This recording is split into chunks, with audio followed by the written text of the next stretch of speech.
things are? God is good? Everything going okay? We have another day of life, yes? Yes. Amen. I love the fall time. Fall is special. Special for a number of reasons, but one main reason. You know, when the air gets that little chill, and there's that damp in the air, and then the leaves start to change to beautiful colors, and of course the days start getting a little shorter, then you know what's coming, right? Yes. And I get excited about that because you know what's coming, that means Jesus is coming. That's what it means to me. I know you were thinking of something else, but the reason why fall means that Jesus is coming to me is because I remember our heritage, and I remember William Miller, and I remember the message and the movement and what was supposed to happen October 22, 1844. And the interesting thing is that, you know, William Miller never set a date. He never accepted the idea of setting a date. That was other people's idea. He just believed that Jesus was coming sometime around 1843, and then when they realized they missed the zero date, then he realized it was sometime around 1844. What's interesting that William Miller never set a date, and I find that intriguing. And one of the things that excites about me, because the fall means that the fall feast, that's why I love to study the fall feast. Feast of Trumpets, Day of Atonement, and Rosh Hashanah, Day, or Feast of Booths, right? Rosh Hashanah, the Feast of Booths just ended last week. It was last Tuesday, I think it was, right? So the reason I love the fall, and what it always reminds me is, it reminds me of the fall feast, reminds me of the heritage. I've been studying these things for years, and I just appreciate it. And it's interesting to me that William Miller never set a date, and that during the years of 1844, and even after the time of 1844, he would awaken every day, and he would say to himself, today might be the day. And you know what he did every day? He prepared his heart every day to make sure that if today was the day that Jesus came, that he would be ready for Jesus to come. Isn't that amazing? You know, they called him Father Miller. He was a great man, and he was a great man because he loved Jesus. I don't know if you've ever read anything of William Miller, but the way he talks about Jesus, it just melted heart. He loved Jesus, and he longed for Jesus' appearing. And so the idea of fall, what it means to me, is that Jesus is coming. And by the way, it doesn't matter what season Jesus comes; it will be fall, because that will be the Feast of Tabernacles, right? So that happens in the fall. It's just like the day that Jesus comes. No matter what time he comes in the day, it's always going to be morning, right? Because it's the morning when Jesus comes, because he's so bright, the sky, the sun's just going to look like a pale little thing in the sky, right? It'll be sunrise, right? That's just beautiful. Well, why do I share these things with you? Well, you know, it's fall, and I'm thinking of the fall feast, and I'm going to be sharing some ideas with you today. But it's going to come from a story that you're not really going to associate with the fall feast. So I really need to challenge your thinking here a little bit. And if you'll turn with me, well, let's pray first, and I'll open the Word of God. Dear Heavenly Father, we thank you for another beautiful day of life. We know that you're coming soon. I just praise you and worship you, and I want to be one of those people, like William Miller, like our founders, who actually dared to believe that now is the time for Christ's coming. To dare to believe and dare to allow that truth to transform the choices that I make and the things that I do, so that perhaps I could be ready when Jesus comes. Please bless us with your Holy Spirit as we open your word. Challenge our hearts and our minds to see your great love for us, to see your forgiveness, to see your compassion, but to also see your desire to save a dying world. Just bless us with your presence as we open your word in Jesus' name. Amen. So, you're opening your Bible to Matthew chapter 8, verse 1. I've only chosen four short verses. So, it should be maybe a short sermon if I don't wax too eloquent, right?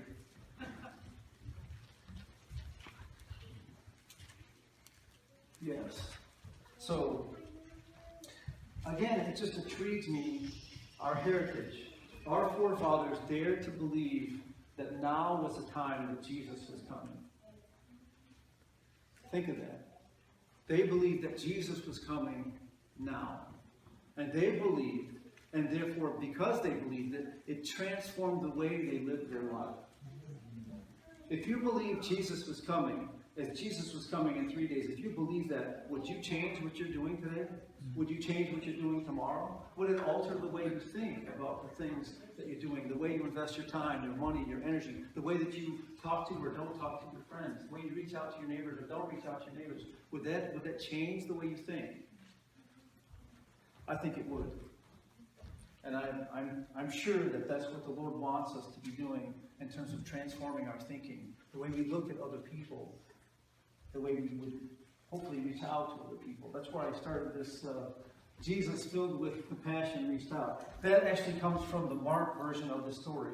We're going to look at the leper story in Matthew 8, verses 1 through 4. This phrase actually comes from Mark's story in Mark 1, verse 41, where it says when Jesus saw the leper, he said he was filled with compassion and he reached out. Filled with compassion. I love that idea. Right? So, Matthew 8, verse 1. And it says, when he, and who's the he? Jesus. So we're talking about the right thing. We're actually the right person. It says, when he, Jesus, had come down from the mountain. What mountain is he coming down from?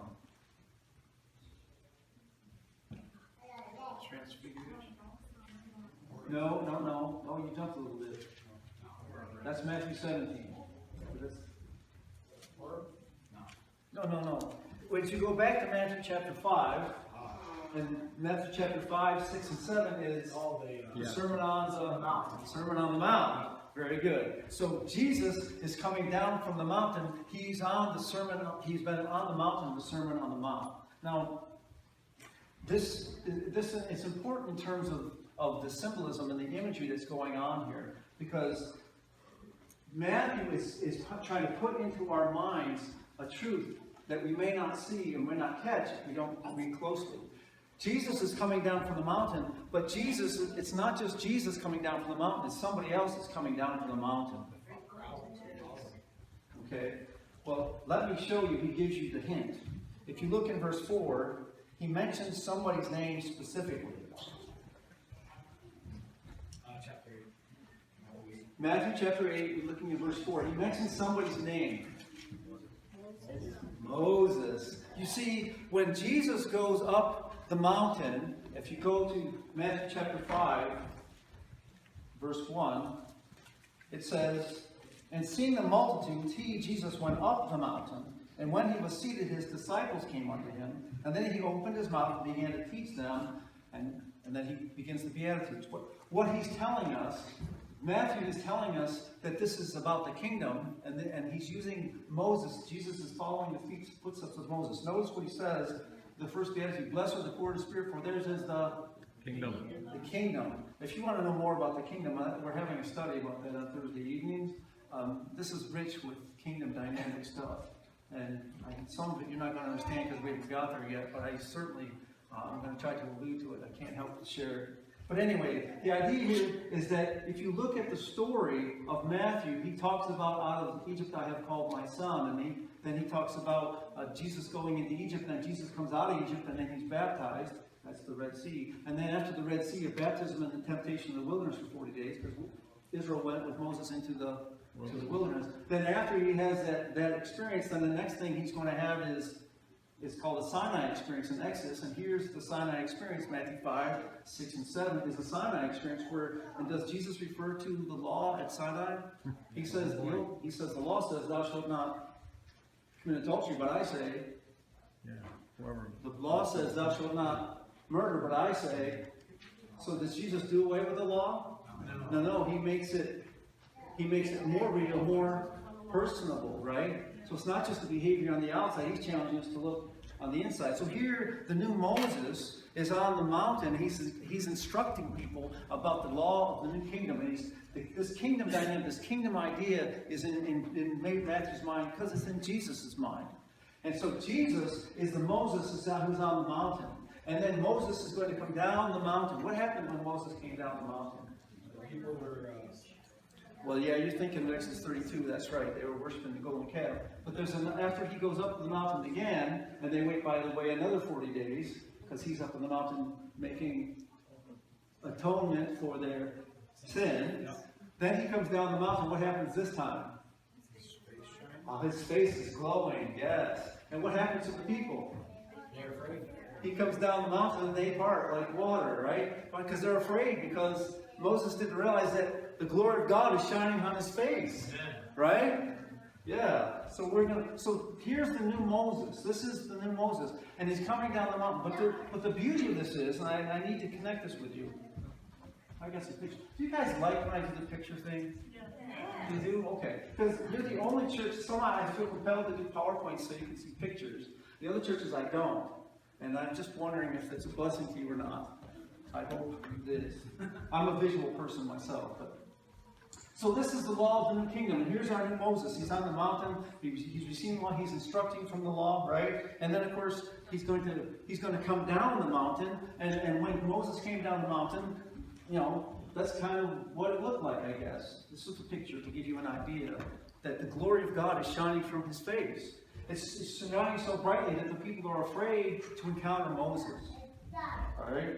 Now, what's interesting here, and I want to, if you look at Matthew chapter 8 through 9, you're actually dealing with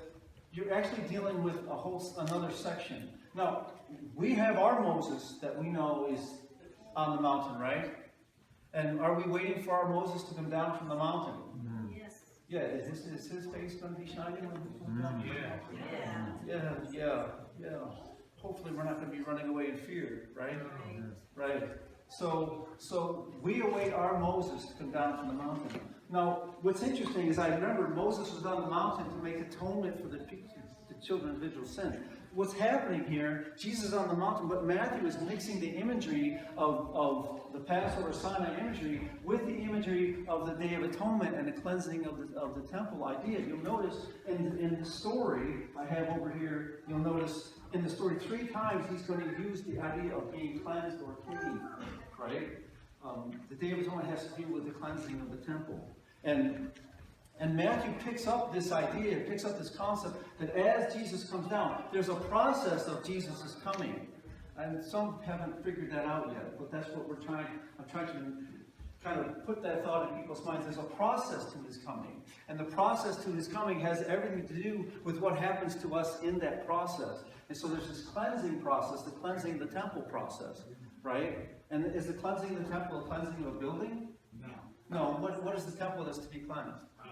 Yeah, there you go. This is the cleansing of the temple imagery. So what happens there is that this Moses is coming down the mountain, and what Matthew does is he connects these ideas of the cleansing with as our Moses comes down the mountain, there's going to be healing and restoration that takes place. And so this section, Matthew 5 through 7, deals with the Sermon on the Mount, but Matthew 8 and 9 deal with healing. And I just want to bring your attention to some of this. Notice he heals the leper, and then he's going to start this, so we're not getting into the details. But then he heals the centurion's servant. Next he heals Peter's mother-in-law. Then he heals the many that are healed that come to his house in the evening. Then again, he heals the demon-possessed man in the end of Matthew chapter 8. Then he heals the paralytic in Matthew chapter 9. Then he heals the woman, Jairus' daughter is restored to life. And while he's doing that, he also heals the woman with the uncleanness. And then he heals the 2 blind men. And then he heals the man that speaks. Are you getting a message? Yes. When the king comes down the mountain, is there an opportunity to be healed? Amen. By the way, is that good news? I don't see you smiling. Praise the Lord. Praise the Lord. Would you be interested if the king came and said, would you like to be healed? What would you tell him? No, I like the way I am. I'll stay broken. Is that what you're right? No. Now notice.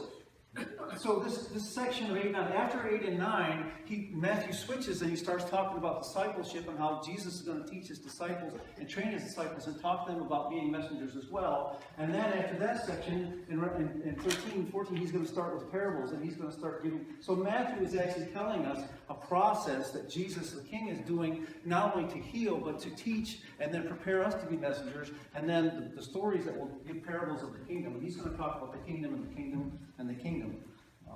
If you notice in Matthew 9, I'll end with this so I get back to our story.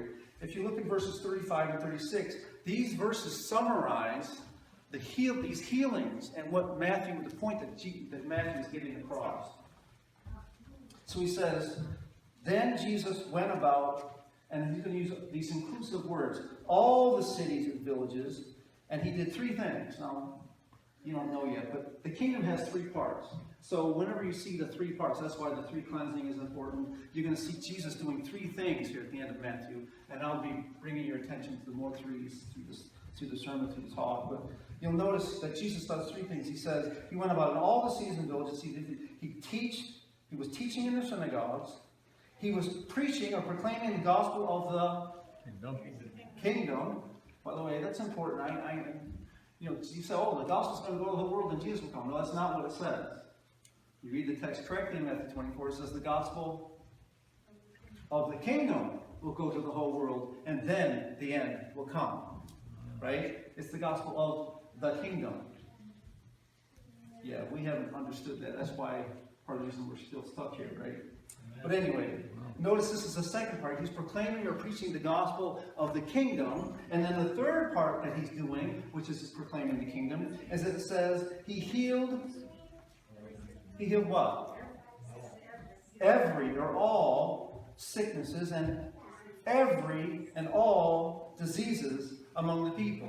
Notice when our King comes down the mountain, is there any sickness or disease that he does not cure? No. Yeah, isn't that beautiful? Amen. Yeah, that's good. Just think about that for a minute. Isn't that beautiful? Amen.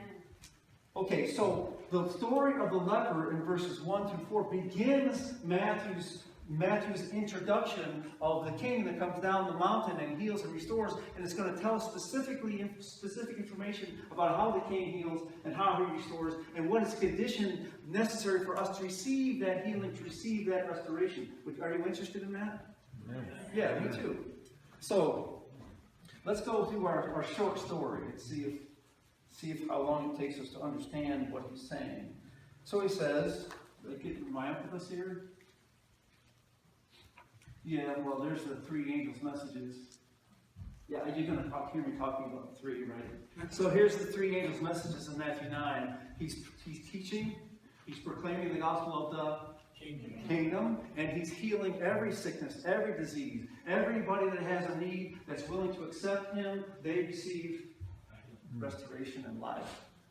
Does that have anything to do with the three angels' messages? Amen. Yeah. Amen. Yes, it does. So, our king is coming down the mountain, and says, great multitudes followed him, and behold, a leper. I have some pictures of what a leper looks like. Leprosy was a contagious disease that was incurable. It was a sentence of death. In the Old Testament, if you had leprosy, then you were considered a dead person. You did not exist anymore. You were dead to your family, you were dead to society, you were dead. You did not exist. You were to leave society of your family, society of people. You were to live out in the wilderness, and you would live out on your own. And you, if you ever encountered people, you were supposed to tear your clothes and yell, unclean, unclean, and everybody would run away from you because they did not want to catch leprosy. Right? Now, leprosy, by the way, is still around in our world. They figure there's about 150 million people on the earth that still has leprosy, but it's mostly in third world countries like Asia and Africa, India and Africa. I've been to India. I've seen some of the beggars on the streets have leprosy, and the no fingers. It's true. What happens in leprosy? Your skin gets scaly and stiff, and what happens? You literally start decaying. And so the ends of your fingers fall off, and then more of your finger falls off, or your nose may fall off, or your ear falls off. And what happens is these people became very unseemly, very scary in terms of presentation. And so this idea of becoming a leper, they actually believed, and they were actually taught that this was a judgment of God. This was the finger of God was upon them, that they were being cursed because of their sin. That not only were they dead, not accepted to their family, not accepted to their friends, they couldn't communicate with anybody. They couldn't touch or be touched anybody. Not only that, but they were under the curse of God. That God did not love them, God did not accept them, God did not value them, God did not care about them. They had no hope to be saved, no hope to be accepted. They were lost, helpless and hopeless, with no hope. You see why people feared leprosy. The Bible uses, and Mrs. White describes leprosy as a symbol of sin itself. Sin results in death. Right? And sin has cut us off from God, and sin causes all these issues. So when it says that behold a leper, there isn't a worst case scenario that the king could encounter when he came down the mountain than when he encountered a leper. Right? Then it says, behold a leper. And then it says that this leper came. Now, I want you to spend a minute thinking about the challenges that this leper had. He lived out away from society. He didn't talk to people. So how is he going to know where Jesus is? How is he going to know? Jesus is a wandering teacher, right? So how is this leper going to find Jesus? How is this leper going to know where Jesus is and locate him so he can find him and then he can actually ask him to heal him? How is the leper going to find him? It's like walking around Vermont trying to find Dom. How's that going to happen? And you can't talk to anybody. No, you just have to walk around and find him on your own. That sounds like a little bit impossible, doesn't it? Couldn't the lepers come through town as long as they had like bells or something on them? Well, they would have to yell unclean, unclean, but usually what they had is like, when they would have little groups of lepers, like later Jesus is going to encounter 10 lepers and they're going to be in a certain place.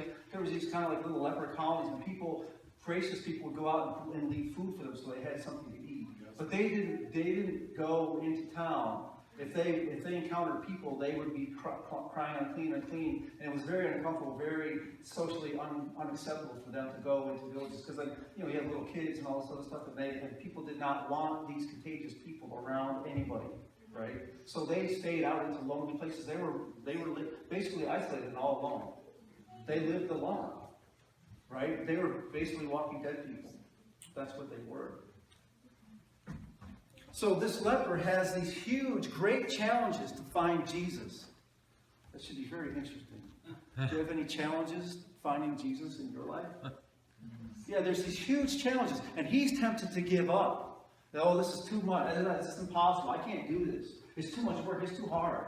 But no, he hears stories that Jesus has healed people, that Jesus accepts people, and he starts. In his mind, his faith starts growing that, you know what, perhaps Jesus would even accept me. Perhaps Jesus would forgive me. Perhaps Jesus would even heal me. Maybe Jesus would accept me. And so he determines in his mind he's going to find Jesus. He determines in his mind he's going to find Jesus. Now, by the way, who is drawing the leper to Jesus? It's God. The Holy Spirit is drawing the leper to Jesus. Now, he doesn't recognize it. He doesn't realize it. But that which is impossible is not impossible with God. God is the one drawing him. By the way, God's the one drawing you to him. Amen. Right? And so God is drawing this leper. Now, it's not just the impossibility of trying to find him, but it's also the social stigma connected with the idea of trying to encounter Jesus. The leper has to deal with this risk factor that what if I go and present myself to Jesus and he says, you're a sinner, you're not in the curse of God, I'm not accepting you, why are you here? You're not supposed to be here. Right? By the way, has he encountered that before? What do you think the priests said to him, or the religious leaders were saying to him when he showed up? Right? So does he have that doubt in his mind that maybe, just maybe, I'm not good enough, I'm not acceptable enough, I'm not going to be accepted? Does he have that risk? And then when he does find Jesus, you'll notice it says it's a great multitude follows Jesus. So he has to not only deal with his own inward deal of pressure and stress and doubt and fears, trying to diminish his faith, but he also deals with the social pressure. When he's walking towards Jesus, the crowd is telling him, are they saying, oh, hi, and being nice to him? No. What are you doing here? You're not supposed to be here. And they actually try to stop him. There's all kinds of pressure for him not to come into the presence of people and to come into the presence of Jesus. And this is why he says the disciples try to stop him from coming to Jesus. They're afraid for Jesus because he has leprosy.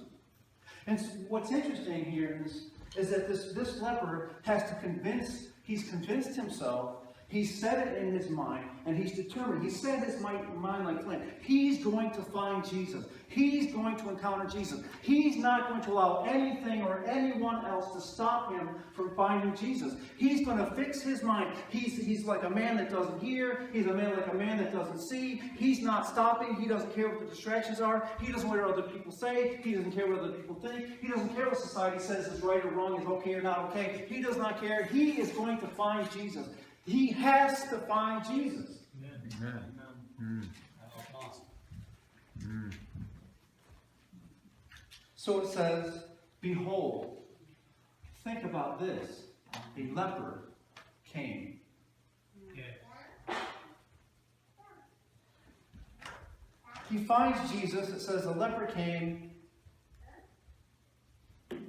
and worshiped. Wow. Amazing. A leper came. He fights through all those barriers, and he comes and he worships. Now, we don't really catch this in our culture, but to worship means to lay yourself prostrate before God. That's what the word worship literally means. Now, Mark will say that he came and knelt. But see, Matthew catches the connotation correctly. He comes to worship. He has fixed his mind. He's going to find Jesus at all costs because Jesus is his only hope. And when he finds Jesus, he lays himself before Jesus. He surrenders everything. He gives everything. There's nothing. There's no pride. There's no selfishness. There's nothing that he's holding on to. There's nothing more valuable. Jesus is everything to him. And he's not interested in anything or anyone else. He's interested in Jesus. Yeah. And so when he comes, he worships Jesus. He lays himself in front of Jesus. And notice the words that come from his mouth. He says, Lord. Now, if you know anything about the Gospel of Matthew and the other Gospels, Mark, the story of the leper is in Mark chapter 1.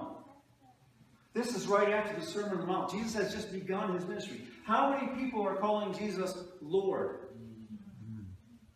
How many people are acknowledging Jesus as the self-existing eternal one, the King of creation, the Savior of the world, the Messiah? How many people?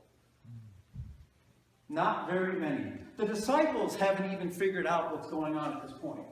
Right? The discussion that Jesus, when he turns and says, who do you say that I am, to his disciples, that happens later. Right? So the disciples are still wrestling. They don't even realize who Jesus is yet. But the leper understands something. His need has brought him to realization of a truth that others have not yet seen. And he bows himself, lays himself in front of Jesus, and he says, Lord. Wow.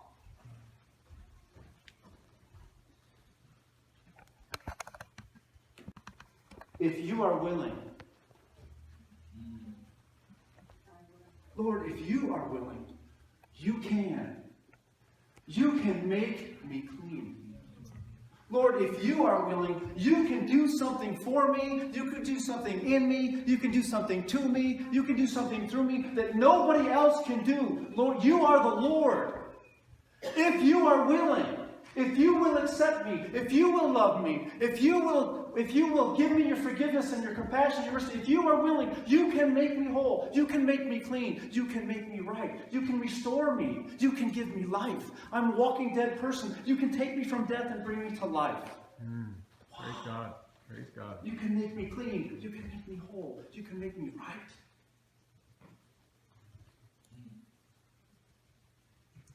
Then it says,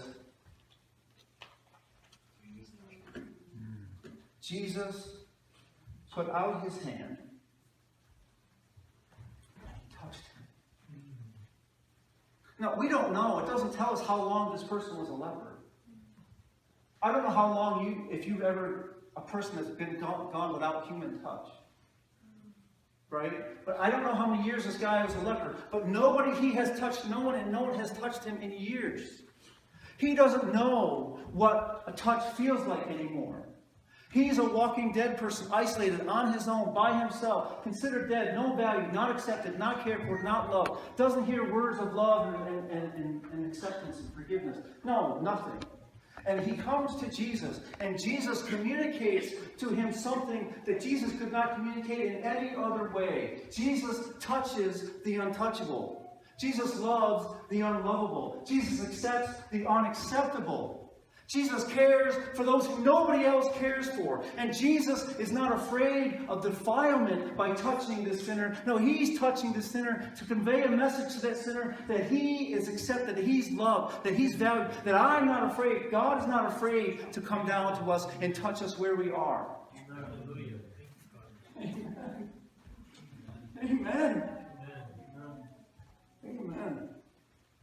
So Jesus, the first thing he does is demonstrate his love. He touches this person. Then Jesus is going to say to him, I am. Don't go over that phrase too fast. What is he saying? I am. Saying God. I am the self-existing eternal one. I am the creator of the universe. I am the one who can make you whole. I am the one who can restore you. I am the one who loves you. I care about you. I forgive you. I give you my mercy, my compassion, and my grace. I give you everything. I am. I am the great I am. I am, and I can heal you. Notice what he says. I am, and then he says, be cleansed. And what happens when he says, be cleansed? Immediately. What happens when the I am speaks? Creation takes place. I am, be cleansed. And the next word after that in the text says what? What word is it? Immediately. When God speaks, when the great I am speaks, does it take, over time? Well, maybe if you do this, if you do 50 push-ups, then maybe in the future I just might. Right? Spoken, it became. He speaks and it is. He commands and it stands fast because he's the great I am. And this person who has leprosy, who is so riddled with sin and dead, walking dead person, has no hope, no hope, and no help anywhere, recognizes Jesus as God, and he comes to worship him as God. He acknowledges him, and Jesus acknowledges to him, I am who you say I am. And I will make you whole. I will cleanse you. Be cleansed. Immediately, he's made whole. Immediately he's cleansed. Isn't that what the text says? Yeah. We're talking about what? We're talking about our King coming down the mountain? Are we? And something is available to us? Wow. I want to divert your attention 1 second. If you look in Matthew 8, look at verse 17. Because there's something about Jesus when he healed that sometimes we just don't catch this. But I want you to catch this. Because Jesus is not just doing a magic trick here and healing people. Notice what he says. Notice what he says. I hear you, Kevin. You can read very good. He says, and that it might be fulfilled which was spoken by Isaiah the prophet, saying what? He himself does what? He took our infirmities. He bore our.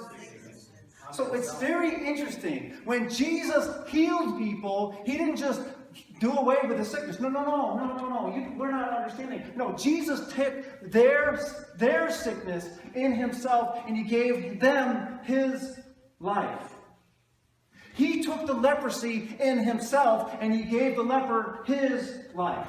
When he healed the blind man, he took his blindness and he gave him his sight. When he healed the guy who couldn't hear, he took his deafness, he took his muteness, he took his lameness, he took his sickness. When he raised the dead, he took their death and he gave them his life.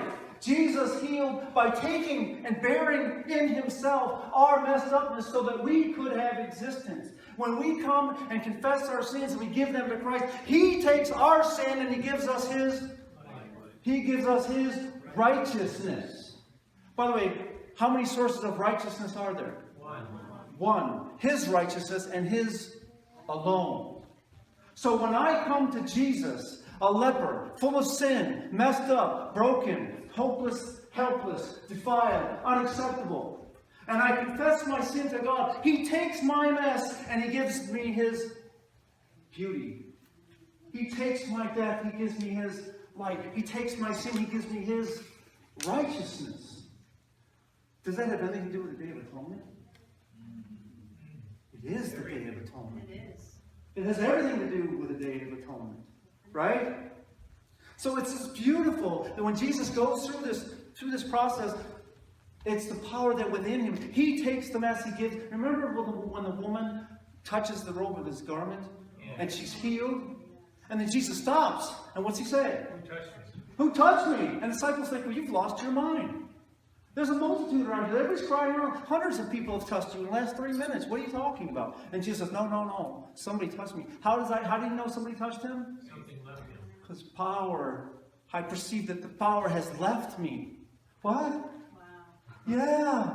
Because He knew that He was now burying something and something had gone from Him to somebody else.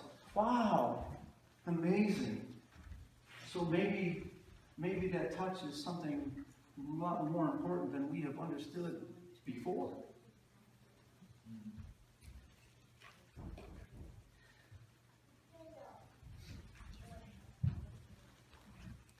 Immediately, He was cleansed. Yes? What do you mean by He took the disease? I mean, you're certainly not speaking physically, because He didn't become a leper, He didn't become blind and deaf. So can you expound on that a little bit? Well, what does the text say? He took it upon Himself, but what does that really mean? Yeah, what does that really mean? What does that really mean? And I think we'll be studying for eternity what that really means. Amen. Because the truth is, this self-existing eternal one becomes a dependent, finite creature, and He will always be that way. Right? So what does it mean when He bears our death and gives us His life? What does that mean? Yeah, so that's a good question. I think that we'll be studying that for a long time. But you know what? Every time we get glimpses of it, guess what we're going to be doing? We're going to be falling prostrate before Him, worshiping, saying, thank you, Father. Thank you, the Lord. Right? You are the great I am. I don't know the fullness of what that means. Well, that's a great question.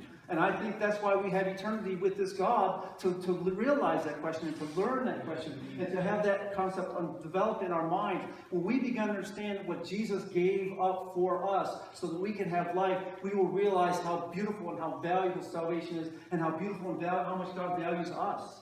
Right? Yeah, because the more we learn about that, the more we will see His beauty.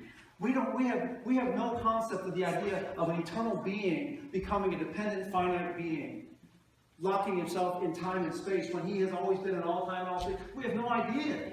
We have no idea of a being that has an eternal relationship with His Father. For eternity He was one with His Father, and yet He chooses to become separated from His Father so that I can have life. That He bears my death so I can have existence. That I don't know what that means. I don't know. All I can do is fall down and worship. Amen. And then ask Him to give me the ability somehow to understand. Right? I'm listening to the story and it's just awesome. And I'm thinking of communion at the same time when Jesus took off His outer garment and He was washing His disciples' feet. And when you look at this together, it's just like He was taking the dirt off of them. And where was He placing the dirt? Yeah. You know, if you look deeply into the communion, it's just powerful. Well, and yes, and of course this is what the Day of Atonement teaches us, yes? Who bears the sin in the sanctuary? Jesus. The high priest. He Exactly. bears the sin in Himself. Eats this Right? stuff. I mean, what happened on the cross? Right. Is He not bearing on the cross? Do you see? Exactly right. It becomes very physical at that point, doesn't it? Yeah. By the way, the Bible says that Jesus was a lamb slain from the foundation of the world. That's Revelation 13, was it verse 5? But Jesus was a lamb slain from the foundation of the world. As soon as there was a sin, He started bearing the death. If He didn't bear the death, Lucifer would not be alive, the angels would not be alive, you and I would not exist. If He was not bearing the death in Himself, we would not be able to exist. Yes. He is the lamb slain from the foundation of the world. So that's a very good question, Warner. I wish I had the brain understanding to know that. But I plan on someday in eternity we'll talk and you can tell me what you've learned and I'll tell you what I've learned and then we'll all learn more and praise God. Put your Father's feet worship. Amen. So, immediately he was cleansed. Now, that's not the end of the story. Because Jesus has some directions that he's going to give to the leper. The first thing he tells him is, don't tell anybody. Very interesting. Don't tell anybody that I healed you. Why would Jesus say that? I don't know if To make it have the opposite effect. What's that? To make it have the opposite effect. There's a couple reasons why I'll share with you that he tells them this. The first thing, Jesus isn't into hype. Jesus isn't into this excitement and people coming to him. Oh, he's this wonder worker. Oh, he's this, this circus act thing. He's going, oh, look at Jesus. Lots of people follow Jesus for their own reasons. There's a great multitude following him. How many of them receive the benefits of him coming down the mountain? Why are they there? For the miracles to watch. Well, many people are trying to follow Jesus. They don't think really they're that bad, but they're hoping that they can get some benefit from associating themselves. Remember John 6? And after he feeds the multitude with the bread, and then Jesus tells them the true story about who the real bread is, and what do? They just walk away. And Jesus turns to the disciples, you going to leave me too? Why did they walk away from him? Because he's not satisfying their selfish desires. Right? So many people are attracted to Jesus and say they're a follower of Jesus, but they're not a follower of Jesus. They're there for their own selfish purpose, their own selfish reasons. They don't realize who he is, nor did they realize their great need. And Jesus isn't into the fanfare. Remember when Jairus' daughter was dead and he goes to the house, there's all this fanfare and all this noise. And the Bible says that Jesus' spirit was jarred. He was uncomfortable around all this false excitement. He didn't like it. Jesus didn't function by emotion, and he didn't like people functioning by emotion. It was disturbing to him, because that's not faith. So he clears the excitement and all the disturbance so that people can actually think and reason things through. So part of the reason that Jesus is telling him not to tell other people is Jesus doesn't want to be seen as some miracle worker person. He wants people to understand who he really is and what he's trying to do. Right? Now the other thing is that the priests are not his friend. The priests do not have a favorable attitude towards Jesus. And so what happens, if this leper goes to the priest and the priest realizes that Jesus has healed him, the priests are the ones that have to certify that he's actually healed. Right? And so if they know that Jesus healed him, and if they say that he's healed and they know Jesus healed him, then they're actually supporting the fact that Jesus can actually heal people. So if they know that Jesus healed him, they may say he's not healed, just so they're not supporting that Jesus is who he says he is. Right? So there's another reason, though, that Jesus sends this person to the priest to offer the gift. Because he's actually teaching, just as he does on the Sermon on the Mount. He's teaching and he's supporting the laws that he gave to Moses in the first place. He's not diminishing the commandments of God by his ability to heal and to forgive sin. Oh, Jesus heals me and he forgives me. That way I can do whatever I want. Doesn't matter what I do. No, that's not what the Bible teaches. No, this man is healed. He's set free. Now he's free to follow God's law. Now he's free to abide by God's law. Now he's free to support God's law. God's law gives freedom. It's the law of liberty. He's going to go to the temple. He's going to offer the gifts prescribed by Moses so that he can be clean. Very interesting. I don't know if you've read Leviticus 13 or 14 lately. Maybe some night that you're having a hard time falling asleep, you can open the book of Leviticus. Most people don't like Leviticus. But we love Leviticus, don't we, Jeff? Because it's full of rich, beautiful things about the gospel. But in Leviticus 13 and 14, it actually gives a description of what the person has to do, to the process to go through the ritual of being pronounced clean from leprosy. It's very interesting. The person is to bring 2 young doves, and over rushing water, he's to slay the one dove, sprinkle the blood on the other dove, and then set that dove free. What does that tell you? Who's the dove that dies? That's Jesus. And whose blood is sprinkled on the other dove? Jesus. And who's the other dove? That's you and me. That's us. That's you and me. No, that's you and me. Amen. Yes? He dies, his blood sprinkled on us, and we are set free. Yeah. Wow. Amazing. These rituals, these Old Testament rituals, they're just a bunch of hooey. No, they're teaching you the gospel. Amen. You're just not listening. God is good. And then what happens is that the person, after he offers this ritual, he's present himself to the priest, and the priest is to examine him. And then he has to wait 7 days before the priest is going to determine whether he is clean or not clean. And if there's any question after those 7 days, then he presents himself to his priest. The priest then makes him wait another 7 days. Right? By the way, after the Day of Atonement is the Feast of Tabernacles. And how long does Tabernacles last? A week. 7 days. Oh, wow. There's probably a connection there. Maybe.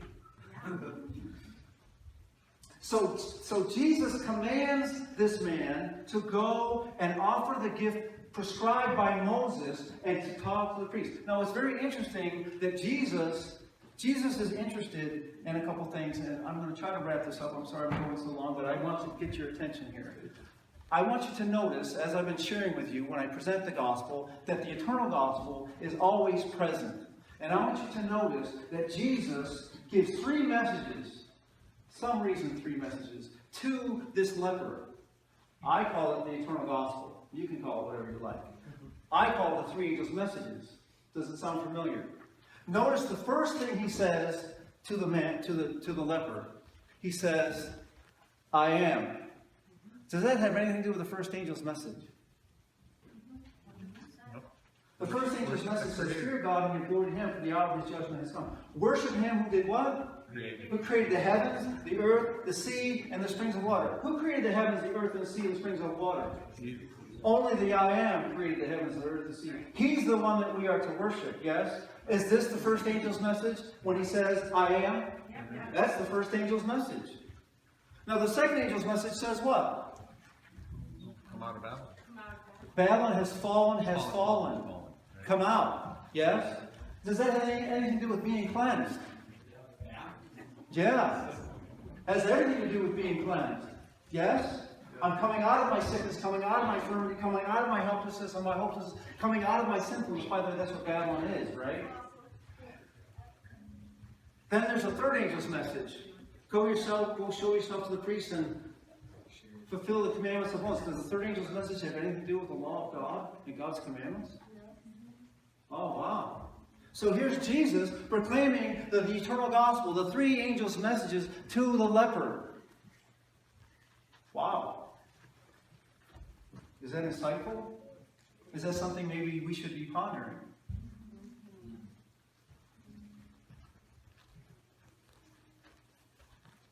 There are 3 groups of people in this story. This is just another 3 because of kingdom dynamics. And here's where I want to challenge you. There's 3 groups of people in this story. First of all, the first group is the great multitude. They follow Jesus, but are they affected? Are they transformed by that relationship? No, they're kind of around Jesus, but nothing's really happening. I don't know if you know anybody like that.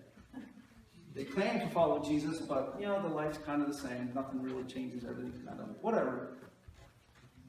No, they're interested in Jesus, and they're curious about Jesus, but they're not transformed by their relationship with Jesus. Then there's a second group of people, or the second person. He's the leper.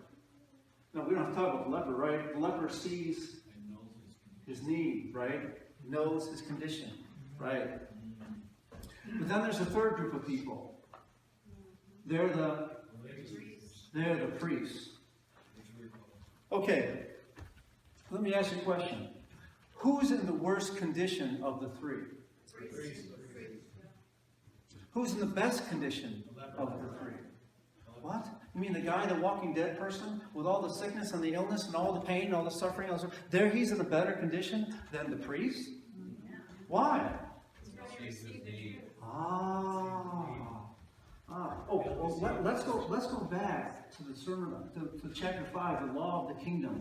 Let's go back to chapter 5 and see what Jesus says about the requirements to enter the kingdom. He says, blessed are the poor in spirit, for theirs is the... So, who are the poor? The poor are the people who realize their need. They don't have what it takes. They cannot produce what is necessary. They don't measure up to what is expected. They can't do it. They're helpless. They're hopeless. They're lost. They're sinners. They're broken. They're walking dead people. They have no hope. They are poor in the spirit. Jesus says, blessed are those who recognize themselves in that condition. Then he says, blessed are those who mourn. What are they mourning about? They're mourning about their broken, lost, helpless, hopeless condition. That's what they're mourning about, isn't it? And what do they do next? Blessed are the meek. Not only are they broken and helpless and hopeless and they're mourning about it, but they are humbling themselves before God. They are meek before God because they realize their condition. And then he says, blessed are those who hunger and thirst for righteousness, for they shall be filled. So if you're poor, you're hopeless, helpless, lost, and you realize your condition, and your heart is broken because of your condition, and you humble yourself before God, and you hunger and thirst for His righteousness, then you will be filled with His righteousness, and you will have acceptance into His kingdom. Yes? But if you're a priest, and you're okay, yeah, I'm okay. No. Did the priest accept Jesus? No. Why not? I'm right already. They did other conditions. We're right already. Look at all the neat information we have. I know this, I know that, I know this, I know that. I know this book, right? I got a PhD in studying the Bible. Well, what do I need Jesus for? I can do it on my own. Not that I would. So Matthew, in presenting the gospel of the kingdom and initiating this idea that the king is going to come down the mountain, describes three groups of people. And but the people that are prepared to receive him or are transformed by him is the smallest group. It's one person. The great multitudes that follow Jesus aren't touched by his experience. And the religious leaders, the people who see themselves religious and okay and all right with God because of what they think and they believe in their doctrines and all this other stuff, they don't even see a need for God at all. So he describes three groups. Which group are you in? Is the king coming down the mountain? Yeah. So which group are you in? Or should I say, which group is in you? Well, the truth be told, if we're honest with ourselves and we're the leper, what do we realize when we start looking? All three groups are in me. Yeah. There I am.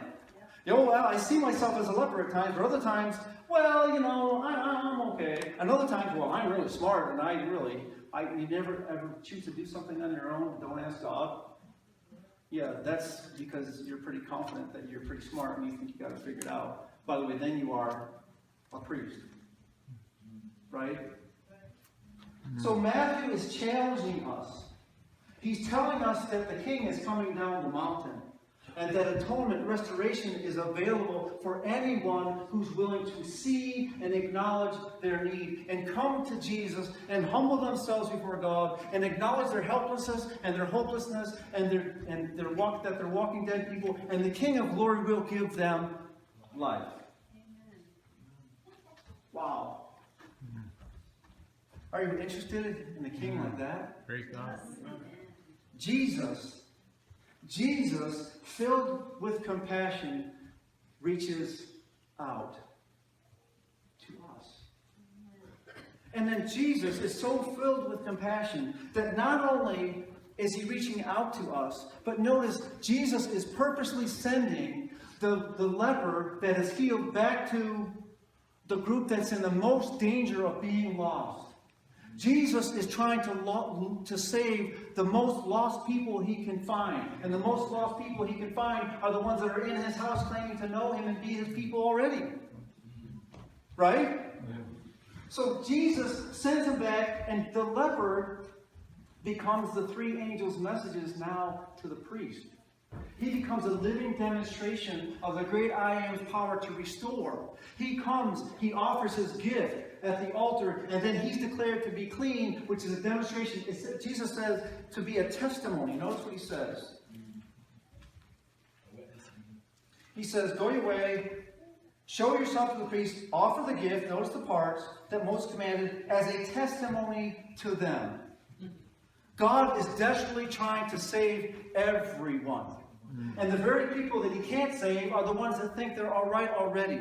But the people who see their need, the people who see their desperate need and are willing to humble themselves before God, those are the ones that are going to be healed, they're going to be restored, they're going to be saved into his kingdom. Amen. I long to be one of those people.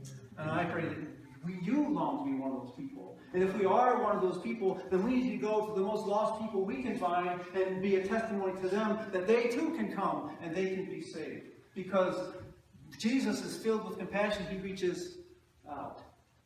And if we are saved, if we're restored by his love and his grace and his beauty and his forgiveness, then won't we be filled with also with compassion? Won't we reach out? The love that would not let us go. How beautiful. How beautiful. Dear Heavenly Father,